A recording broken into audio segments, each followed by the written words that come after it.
Hey, I'm having a lot of money on you, man. Well,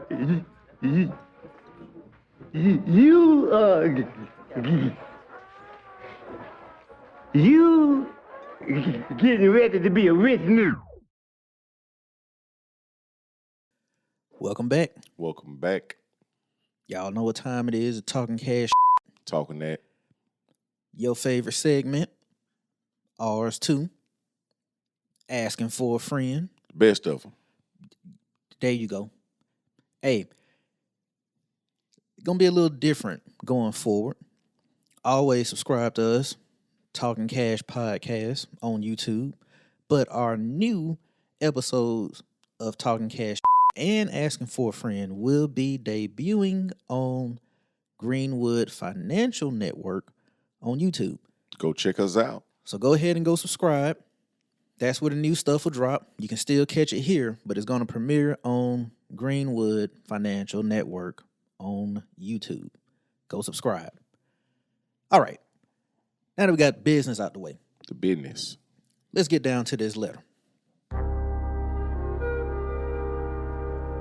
Dear Mojo and Jeff, my wife is an executive at a major corporation, and she's been bringing home a total compensation north of $500,000 for the last several years. However, the problem is that she is great at making money, but she is terrible at managing money. She really doesn't understand how to budget and manage her money. Even worse, her spending has gotten completely out of control, and she won't listen to me when I try to reel her back in.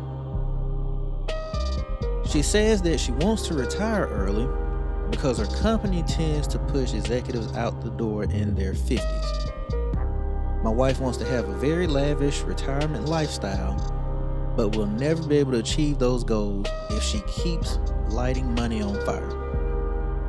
I own and operate a successful small business, but it can't be a primary source of income based on our current lifestyle. At best, my business acts as a glorified tax shelter. We have 2 children, ages 7 and 5, and my primary focus is giving them the best private education we can afford until graduation. Our saving grace is that I manage our money well. We have 0 debt outside of our mortgage, and we pay off our credit card balances every month. We also max out retirement savings and my wife's employee stock purchase plan. I feel like we're not saving or investing nearly as much as we should because she spends $1,500 at the shopping mall almost as often as I spend $150 at the grocery store. Her rationale for doing this is that she makes a lot of money, so she should be able to buy what she wants. How can I get her to understand that every dollar she spends today robs us of $2 or $3 down the road to live the life she envisions for herself once our kids are grown and out of the house? Sincerely, a rich, broke dad. Alrighty. Mojo, Yo. can you help out our po-ass rich dad? Hey, it's very little you can do.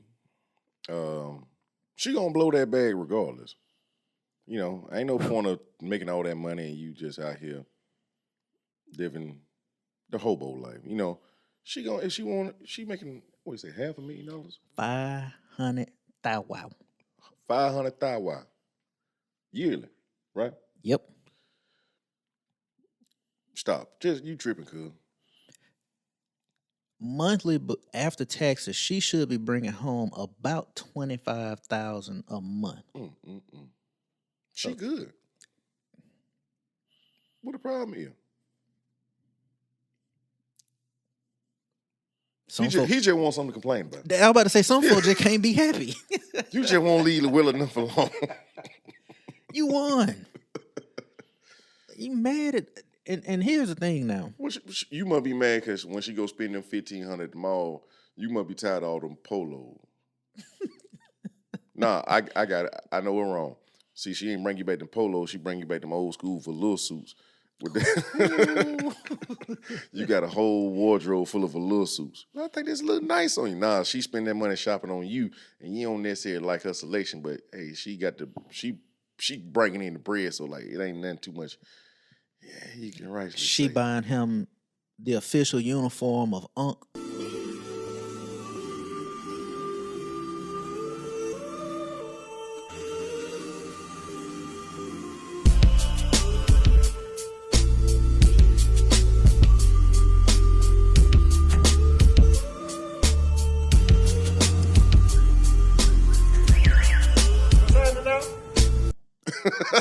Jess, you throw that on to everybody. Hey, what up, Unc? OG. Yep. He is one, I'm talking about one Sean John velour suit away from losing his on this lady. Goddamn now. She walked through the door, baby, I got you something. He just, you really bought me a FUBU sweatsuit? What store did you find this at? Like, hey, baby, I promise you I love you to death. I appreciate everything you do for me, but one more pair of peanut butter Tims. Man, listen, come on, just one more pair of peanut butter Tims. I just can't. I'm going to slip my wrist the long way. Why are you hell bent on dressing me like I'm gonna be in a Locks video? I ain't lying. Nigga look like he in an old Joe Budden video. Yeah, that. You know, I read this and I just thought to myself, like, you know what? Before I dig in on the husband, let me just give you some advice. Again, new season's gonna kick off. Greenwood Financial Network. We're going to address relationships because this keep coming up. Let me help y'all here. You are asking, how can you get her to understand what she's doing with the money? Let me help you here. Let me give you a real quick answer so we can go on ahead and move on.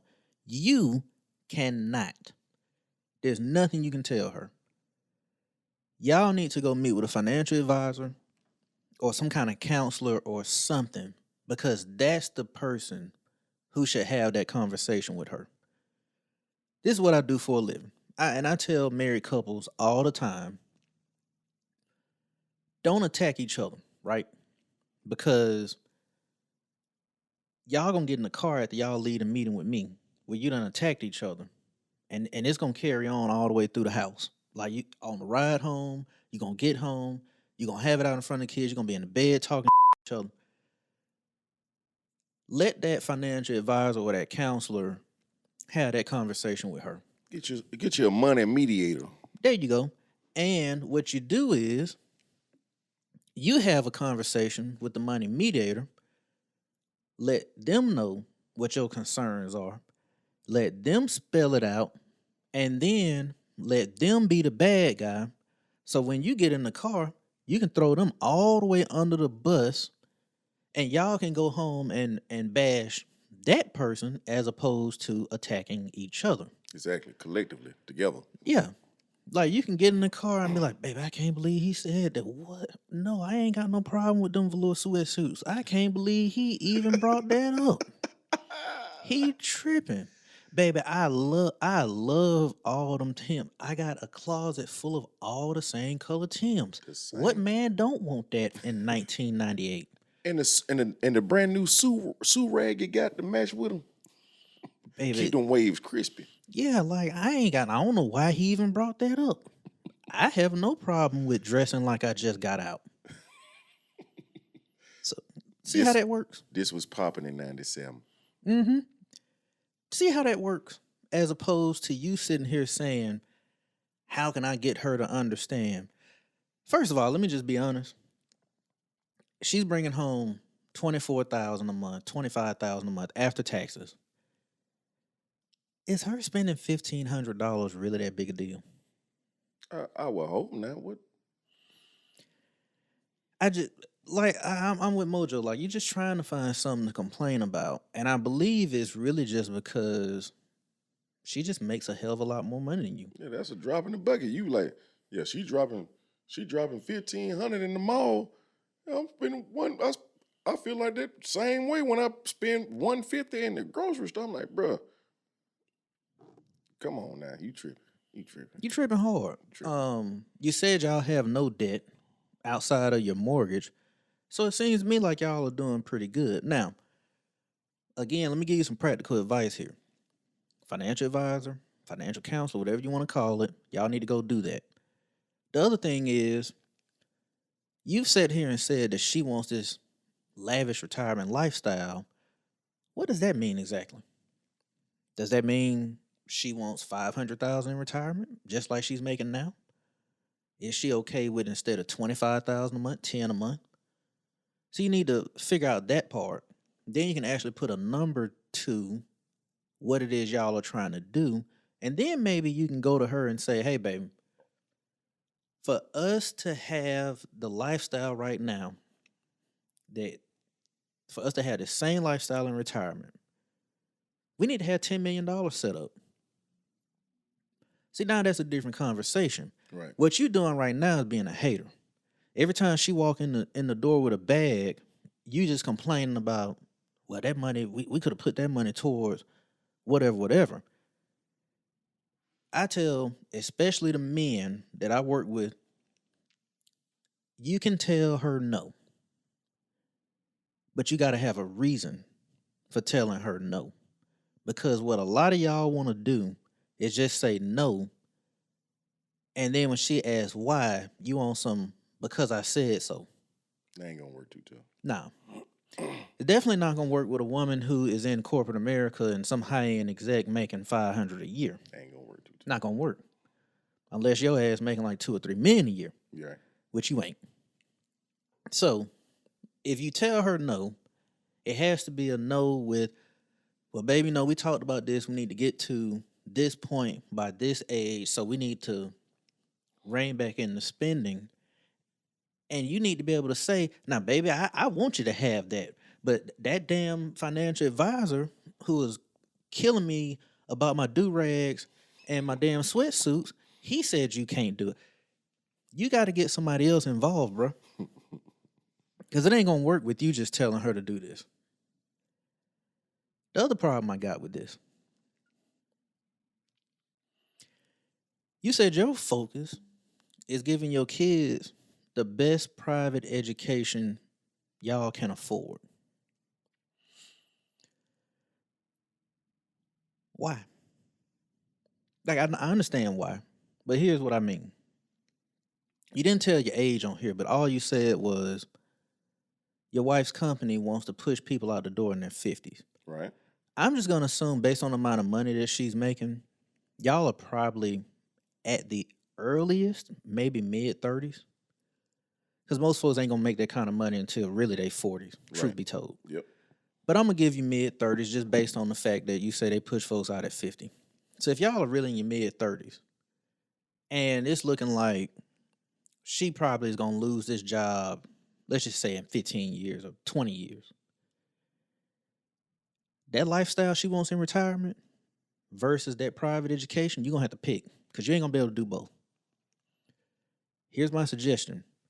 You can borrow for school. You can't borrow for retirement. Damn sure can't. So y'all ass better figure out which one of these is more important. And I noticed in this letter you said your primary focus. You also said she wants this lavish retirement lifestyle. So that tells me right there, y'all got two different priorities. And I'm going to tell you who's going to win. It's the person with the money. The money going to win every time. Yeah. You said you run a successful small business, but then said basically it's a tax shelter. So that tells me you're not making as much money as you want us to believe. That's probably why she's having a hard time taking that advice from you. Right. So my suggestion, get some kind of financial mediator. Roll your ass on in there with them Nietzsche velour sweatsuits on, or them Dada velour sweatsuits. Go on in there with that. Meet with your financial counselor, and you let that financial counselor work with your wife.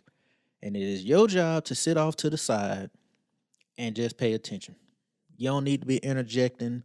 Don't need to be no I told you so's or none of that going on. Because this is her time to get an understanding of what it is y'all need to be doing. And since she's the one making all the money, she's got to do all the heavy lifting. So you ain't going to really have that much input on this conversation. So sit over there, dressed up like double and paid in full, and just, take your lumps and do what you got to do. I ain't lying. Make that woman happy. Mojo, you got anything else for him? Take all that fat farm shit that you got that she bought you to that damn Goodwill, man, and write that off. Oh boy. Write all that circa 97 clothing that you got off. Just take it to the Goodwill, man. Some junkie want it, man. Some junkie need it in layers. Somebody up under the bridge need it, man. Get that away, man. Yeah, man. Hey, look. The other option here is just be happy. Y'all making money. You ain't got a care in the world for it. Just shut up and be happy. Go on ahead and look she dressing you like you a commercial inside Vibe magazine, like you an advertisement. Just be happy, man. Stop creating problems where it ain't none. And to everybody else out there, if your spouse is making $500,000 and the worst thing they're doing is maybe dropping $1,500 every now and then at the mall, you're doing quite well. Just be happy. Anyhow, this has been another segment of Asking for a Friend. Asking for a friend. If you would like your problems discussed on this show, feel free to email us, info@talkingcashpodcast.com, or you can DM us on the social medias. We're at Talking Cash on Twitter, at Talking Cash Podcast on Instagram, and on Facebook. If you can get through all of those Bible verses that your born again cousin is posting, you can find us at Talking Cash Podcast. I'm Jeff Knows Money. I'm Mojo Hill. We'll get at y'all next week.